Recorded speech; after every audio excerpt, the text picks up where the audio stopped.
ఎప్పుడైనా సరే బయట కొన్న వాటిలకన్నా మనం ఇంట్లో మన చేతులతో పండించుకున్న వాటిల్ని కర్రీ చేసుకుంటే అబ్బా! ఏం బాగుంటుందండి బాబు ఆ కర్రీ టేస్ట్ అయితే. నిన్నైతే మా తాతయ్య గారు ఇంటికొస్తే గోంగూర తీసుకొచ్చారు. దాన్నైతే మా ఇంటి దగ్గరే వేశారంట. సో, అందుకని చెప్పి ఎక్కువుందని వాళ్ళు కొంచెం తీసుకొని మాకైతే కొంచెం తీసుకొచ్చారు. నేను రీసెంట్‌గానే ఒక వీడియో అయితే అప్‌లోడ్ చేశాను. రొయ్యలని ఏ విధంగా క్లీన్ చేయాలో.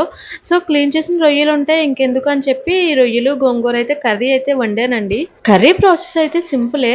నిజంగా చెప్తున్నానండి. నాకైతే ఈ కర్రీ ప్రిపేర్ చేయడం అస్సలు రాదు. బట్ మార్నింగ్ లేచిన వెంటనే కర్రీ ఎలా వండాలా అని చెప్పి మన యూట్యూబ్ తలని అడిగి అయితే ప్రిపేర్ చేశాను. టేస్ట్ విషయానికొస్తే చాలా బావుంది. చాలామందైతే డైరెక్ట్‌గా గోంగూరను వేసి కర్రీ అయితే ప్రిపేర్ చేశారు. బట్ నాకైతే అలా నచ్చలేదు. నేనైతే విడిగా కుక్కర్‌లో గోంగూరను వేసి ఒక 2, 3 విజిల్స్ వచ్చాక పేస్ట్‌లా చేసి కర్రీ అయితే ప్రిపేర్ చేశానండి. టేస్ట్ అయితే చాలా బావుంది. మీరు కూడా ఒకసారి ట్రై చేయండి ఫ్రెండ్స్. వీడియో నచ్చితే లైక్ ఇచ్చి